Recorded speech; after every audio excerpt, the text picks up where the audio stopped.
سوال: دو مردوں کا ایک ہی بستر میں سونے کے بارے میں کیا حکم ہے؟ جواب: بلا ضرورت ایک ہی بستر میں اس طرح سونا کہ جسم آپس میں ملے منع کیا گیا ہے۔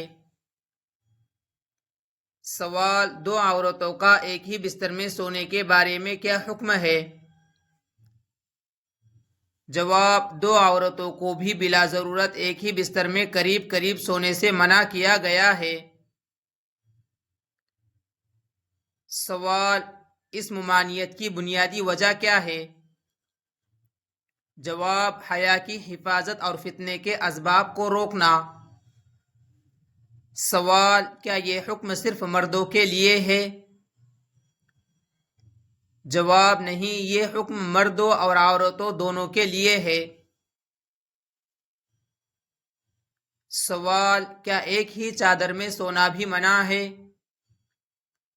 جواب: اگر ستر کھلنے یا جسمانی قربت کا اندیشہ ہو تو منع ہے۔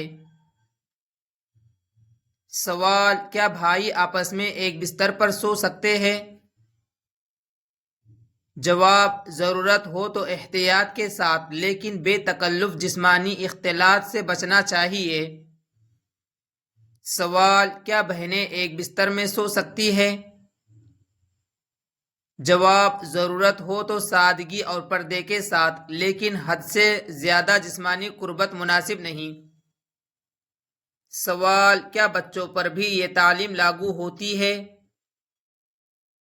جواب: جی ہاں، بچوں کو بھی آہستہ آہستہ آداب شرعیہ سکھایا جاتے ہیں۔ سوال: بچوں کے بستر الگ کرنے کا حکم کب ہے؟ جواب: 10 سال کی عمر میں بستر الگ کرنے کی ہدایت دی گئی ہے۔ سوال: کیا تنگ جگہ میں مجبوری ہو تو کیا کیا جائے؟ جواب: ضرورت کے وقت ستر، لباس اور فاصلہ قائم رکھا جائے۔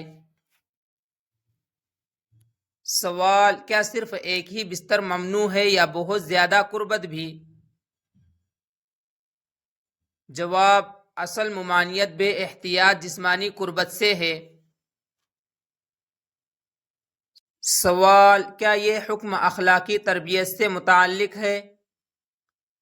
جواب: جی ہاں، یہ اسلامی تربیت اور حیا کا حصہ ہے۔ سوال: کیا اس حکم کا تعلق دل کی پاکیزگی سے بھی ہے؟ جواب: جی ہاں، اسلام دل اور نگاہ دونوں کی پاکیزگی چاہتا ہے۔ سوال: کیا اس میں ناجائز خواہشات سے بچاؤ کا پہلو ہے؟ جواب: جی ہاں، یہ بھی ایک اہم حکمت ہے۔ سوال: کیا محض بیٹھنا بھی اسی حکم میں شامل ہے؟ جواب: اصل حکم سونے اور لیٹنے کی حالت کے بارے میں زیادہ صریح ہے۔ سوال: کیا سفر میں بھی یہی ادب ملحوظ رکھا جائے؟ جواب: جی ہاں، سفر میں بھی حتی الامکان احتیاط اختیار کی جائے۔ سوال: کیا ایک ہی کمبل میں سونا درست ہے؟ جواب: اگر سطر اور حدود محفوظ نہ رہے تو درست نہیں۔ سوال: کیا اسلامی تعلیمات میں حیا کو بنیادی قدر قرار دیا گیا ہے؟ جواب: جی ہاں، حیا ایمان کا حصہ ہے۔ سوال: کیا اس حکم میں بدن کے سطر کی حفاظت مقصود ہے؟ جواب: جی ہاں، سطر کی حفاظت بنیادی مقصد ہے۔ سوال: کیا یہ حکم معاشرتی پاکیزگی قائم کرتا ہے؟ جواب: جی ہاں، اس سے معاشرہ بے راہ روی سے محفوظ رہتا ہے۔ سوال: کیا والدین کو یہ آداب بچوں کو سکھانے چاہیے؟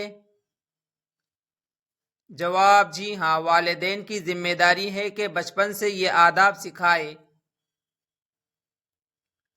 سوال: کیا بلا ضرورت جسمانی چمٹاؤ مناسب ہے؟ جواب: نہیں، اس سے اجتناب کرنا چاہیے۔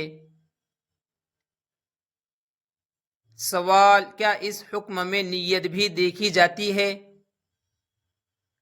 جواب: نیت اہم ہے لیکن ظاہری حدود کی رعایت بھی ضروری ہے۔ سوال: کیا عورتوں کے لیے بھی حیا کے یہی اصول ہے؟ جواب: جی ہاں، عورتوں کے لیے بھی یہی اصول ہے۔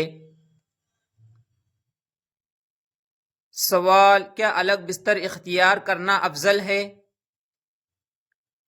جواب: جی ہاں، یہ زیادہ محتاط اور بہتر طریقہ ہے۔ سوال: کیا یہ تعلیم صرف عبادت نہیں بلکہ معاشرتی ادب بھی ہے؟ جواب: جی ہاں، یہ اسلامی معاشرتی آداب کا حصہ ہے۔ سوال: کیا گھر کے ماحول میں بھی یہی حکم باقی رہتا ہے؟ جواب: جی ہاں، گھر میں بھی یہی شرعی ادب مطلوب ہے۔ سوال: کیا مجبوری میں ایک جگہ سونا گناہ ہے؟ جواب: مجبوری میں رخصت ہو سکتی ہے مگر احتیاط ضروری ہے۔ سوال: کیا اس ممانعت میں انسانی فطرت کا لحاظ ہے؟ جواب: جی ہاں، اسلام انسانی فطرت اور کمزوریوں کو ملحوظ رکھتا ہے۔ سوال: اس موضوع کا خلاصہ کیا ہے؟ جواب: اسلام مردوں اور عورتوں دونوں کو حیا، ستر اور حدود شرعیہ کی حفاظت کے لیے بلا ضرورت ایک ہی بستر میں بے احتیاط قربت سے بچنے کی تعلیم دیتا ہے۔